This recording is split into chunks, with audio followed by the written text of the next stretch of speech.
Andrew here, and welcome to today's video, which is going to be about rental cases for video game consoles. These would have been used back in the day, say from a store like Blockbuster, or maybe even independent video stores back when those existed, before they were all forced to shut down. If you wanted to rent a video game console, which is actually a thing that you could do, which I think probably would blow people's minds these days. I don't think you can just like rent a PlayStation 5 if you wanted one. But yeah, instead of just carrying it in your arms, potentially dropping it on the way to the car, they would give you one of these hard cases that would, have foam inside. It'd be an awesome way to carry it home. And then of course you would put it all back in and take it back to the store when you were done. And I've been so fortunate to be able to amass almost 20 of these things throughout my days of collecting. And I thought that it would be fun to share them all with you. I don't think I've ever made a video about them before, despite the fact that I think they are super cool, and you get ones for all different consoles. And yeah, I think we're just going to go through them kind of one by one, open them up, see what's inside, and I hope you enjoy. Maybe even it's like a little bit of a blast from the past to when rental stores actually existed. Personally, I never rented a console back in the day. I was a big game renter all the way from the Super Nintendo days up to like GameCube, so I have quite a few fond memories of, Blockbusters and such, but never consoles. But I think I have, kind of the experience right here. So hope you enjoy this look at video game rental cases. Alright, so to begin, we're going to be looking at the case with the Blockbuster sticker on it, because I think when most people think of renting stuff, they think Blockbuster. This is unfortunately the only case in my collection, though, that has that Blockbuster sticker on it. I guess they, just didn't put it on every single case. Even though I have other cases of this exact same design we're about to look at, there's just no sticker in that spot, which is rather unfortunate. But because that sticker's there, I always definitely, think this case is really special. So we're going to open each of them up, and I don't expect you to see it when it's down here on my lap, so you will be getting some close-up footage of that. But this one right here has a Nintendo 64 in it, and in particular it has some other kind of stickers on it from a rental place, which actually isn't Blockbuster. Unfortunately, it's missing the foam in the top. You'll see when we look at another case that's exactly the same design as this one coming up right next. It is supposed to have foam there, but this one's disintegrated and unfortunately isn't there anymore. But yeah, you can see there's a spot for the controllers and all that stuff in there. But putting that one away, like I said, I do have other cases of the same model, because you might have noticed that the 64, that's pretty loud when that closes, being in there, there's actually some space for some other things as well. So you gotta be careful when you put that one down, because again, it doesn't have that top foam. But when we look at this one here, you're going to see how it's supposed to look. Again, this one, unfortunately, no kind of sticker on the front, despite being the exact same type of case. And looking inside this one, you will find a Sega Dreamcast, because what's actually happening is that spot where the console sits has different shapes for different consoles. So you saw a Nintendo 64 in there. Now there's a Dreamcast, and that, the more rectangular hole fits a PlayStation 1. And then again, with the controllers, you can see Dreamcast controllers fit in here very nicely. The Nintendo 64 controllers did as well, but you could also put PlayStation controllers in there. So I think that's pretty neat. And a lot of the other cases we're going to look at, you don't see that type of versatility. Back in the day, I guess, they weren't thinking about putting different consoles in the same thing. Actually, you might see that for a couple of them, but the large majority are made for, like, this one specific console. Sometimes even actually having, like, the company's name on the front, like, this is a Sega case, or this is a TurboGrafx case. So we're definitely going to be looking at that. But I think that's really smart that, especially later on, even if not so much in the beginning. Again, that's super loud. I'm so sorry. Maybe I'll try to muffle it or something. Hopefully it doesn't, it's not so loud on the camera. But it's cool that, later on they caught on that maybe we should just make all-purpose cases so that the rental shops don't have to buy, like, 5 million cases for each individual console. It would make things a lot easier. But yeah, so that's the first couple of cases here. I actually do own one more of these with a smoke black, fantastic Nintendo 64 in it. But it's just like these two. So I'll show you that, and then with that said, we're going to move on to the next case. Alright, so the next two cases we're going to look at are both Sega related, and I really like this one because it actually has the words, or rather Sega's logo, kind of etched into the plastic, which is just really, really nice. And opening this one up, you will see that we have a Sega Genesis Model 1.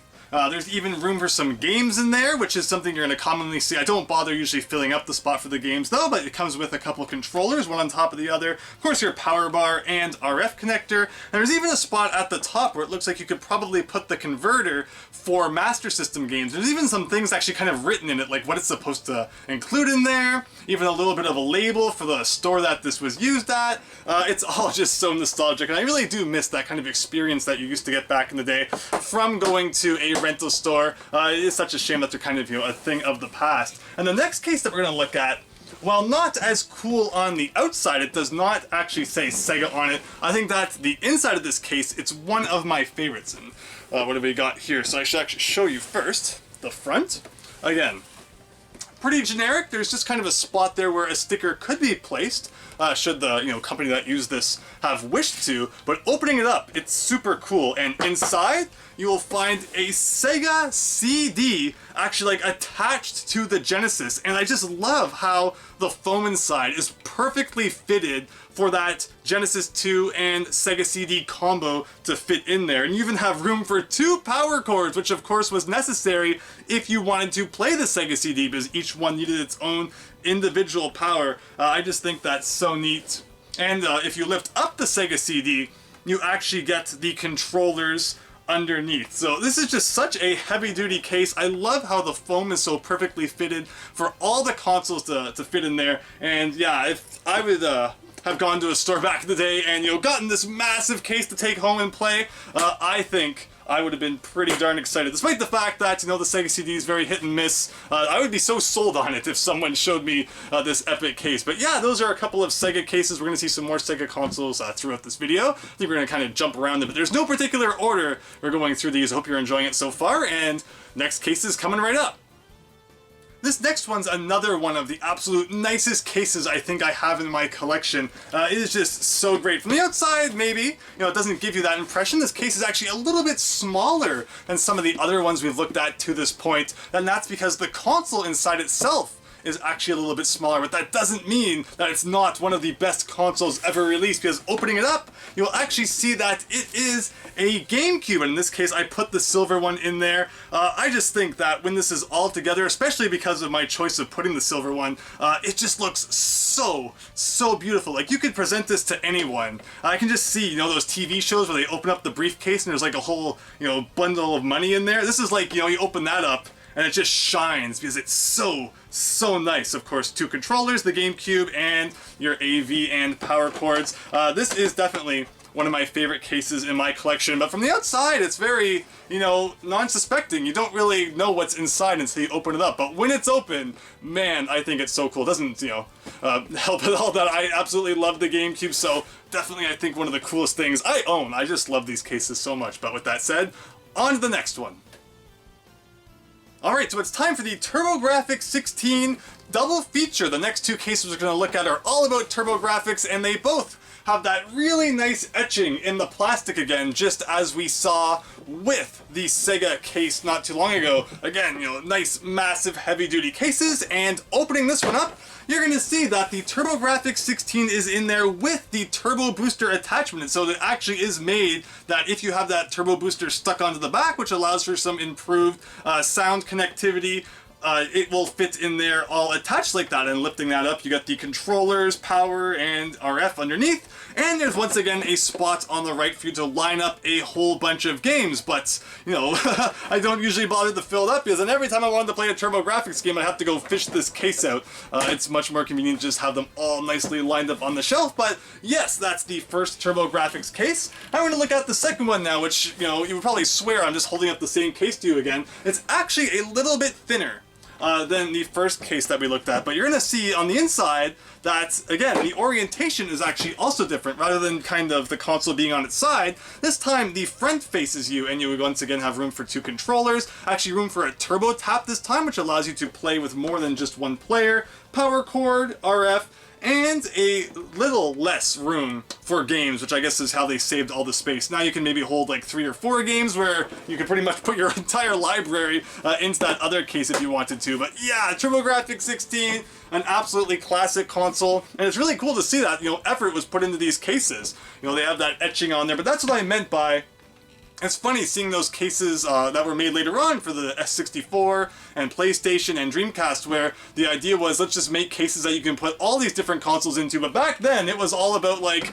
this is us, this is our company, this is our console, buy our stuff. That's the message that, it gives when they personalize the cases like this. But still, many cases to go, so let's move on.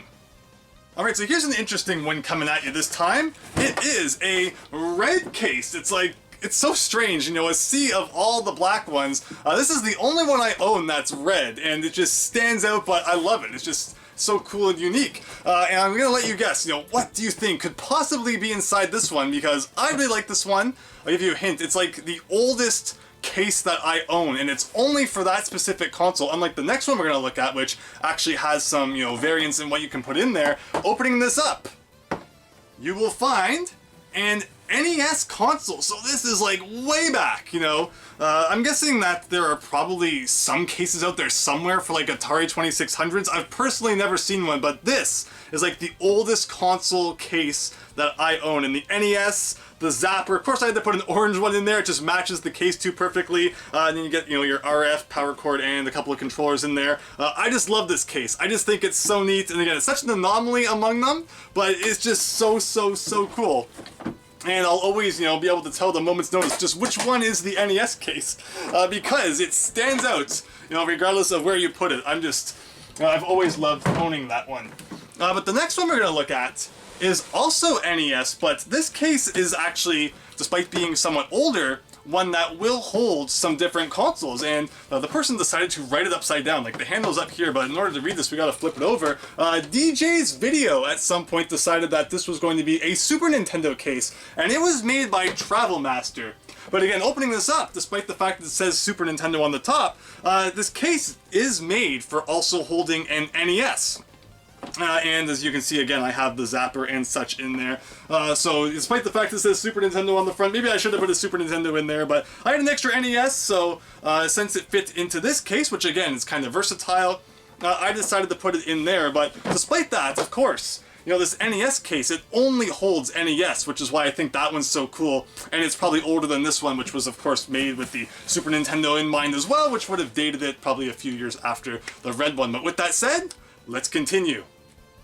So on the topic of Travel Master, here is another Travel Master case for you. Again, no way of really knowing what's inside until you look in it, and I think it's just part of the fun. It's like, when you're opening a chest in The Legend of Zelda or something like that, what could this one be? And if it's Twilight Princess, it's just going to be another 100 rupees. You're going to go, darn it, put it back, I never want to see a rupee again. But that tangent aside, you can tell that's my inner, hate for rupees in Twilight Princess. This one is actually a Sega Saturn console, manual and all, and it just fits in there really nicely. Again, I just think it's so cool, especially when you get those, cases where consoles just fit in so nice. Yeah, so that's a Saturn one. Goes along well with the other Sega ones we've looked at so far, and again, another Travel Master case, of which there were many. But with that said, moving on to the next one. Alright, so next up is, once again, another one of those kind of more rounded cases as we saw with the GameCube. This company is probably the same company, kind of just liked, I guess, that more round design. And opening this one up, you're going to see, just like the GameCube one, it's very beautiful in there, and it is an original model PlayStation 2, and just with both controllers and all that stuff, it just looks super, super nice, all kind of packed into this case, which again, isn't as big as some of the other ones we've looked at, but I think that having the smaller design actually makes it look more sleek and compact in there. I really like this case as well, just like I do with the GameCube one. I think that's really cool. And with that said, next case. Alright, so here's an iconic case for you all. It's the Nintendo Virtual Boy case. This is an awesome case. I really love this one. Because what better way to kind of carry around that portable console than having a massive protective case for it. For some reason the sticker is like upside down, like this is the bottom of the case, so I kind of always have it on the shelf upside down, which is unfortunate because it opens from this end. And I actually picked this up in my very first ever pickup video on my YouTube channel, which is just so funny to think. It's like, wow, it's been so many years since that now. But no one wants to hear about that. Let's open this thing up and have a look inside. And you even get, I have a manual in there. You get the actual Virtual Boy head unit, of course the controller, the power cord, which is interesting because the Virtual Boy doesn't have to run off of power. It can take 6 AA batteries with the battery pack, which is what the Virtual Boy came with by default, but I guess they figured if you're gonna rent it, you might as well get the, you know, better experience without having to run through a bajillion batteries. So you get the AC adapter with that power cord, which is actually just the same as the Super Nintendo power cord, funny enough. And of course, the stand is in there. And also actually, interestingly, in the top, there is a spot for instructions which kind of go over how to use the Virtual Boy, because yeah, you're gonna need some instructions. The book probably didn't originally come with it, or if it did, you know, it would get lost easily. So having that kind of instruction sheet stuck into the top of the case makes a lot of sense. So yeah, that's my Virtual Boy case. I absolutely love this one. I just think it's so neat, and I always, yeah, again, have fond memories of it because it was featured in my first ever pickup video. So with that said, let's move on to the next one. So speaking of consoles that end with the word boy, here is a case for the Game Boy Color, or rather Color Game Boy, as it is actually etched into the plastic there. This one's really cool. It's neat to think that, you know, you could even rent portable consoles back then, that you'd be given a sleek case like this. But opening it up, I actually don't have anything inside this one, but you can figure out how it would go. Obviously the Game Boy Color goes in the middle there, lots of room for games. You've got a power AC adapter if you wanted on the right, and some other spaces as well. The top right one, actually kind of looking at that, I'm not too sure. Maybe like you know, one of those screen magnifiers. Those were all the rage back in the days. But overall, this is just a really neat case, and yeah, this is one of the only ones I really don't keep a console in, just because, you know, Game Boy Color, I just kind of keep them on the shelf.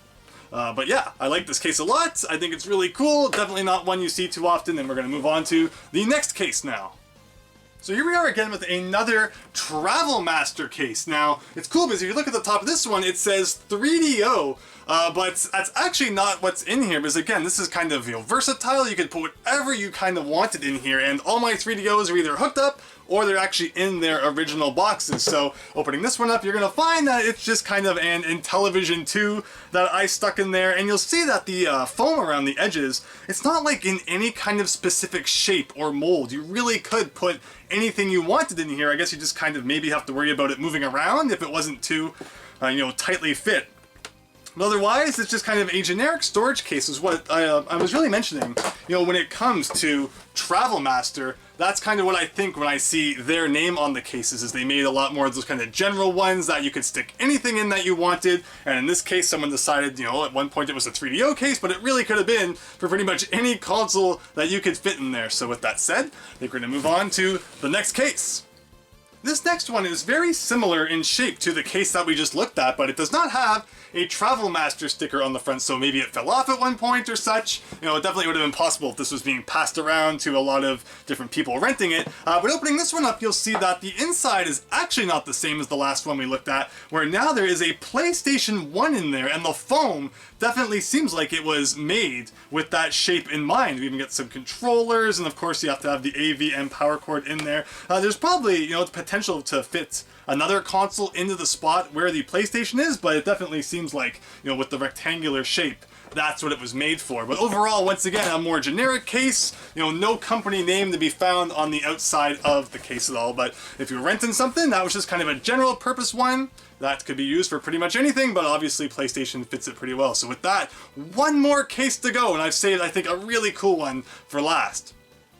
So yes, last but certainly not least is this Nintendo 64 case with an actual N64 sticker on the outside. I love that. I love when there's some kind of indication on the case itself as to what's actually in there. And if you notice, this is actually the exact same case design that the Virtual Boy case had. Same kind of sticker size, spot, and everything, except obviously this time, instead of having a Virtual Boy sticker, it has that N64 sticker, and it's also placed properly where, you know, this is the bottom and this is the top. Not sure why the Virtual Boy one is like that, but opening it up, you're also going to see that, you know, the inside isn't just the same as the Virtual Boy one, despite the outside being.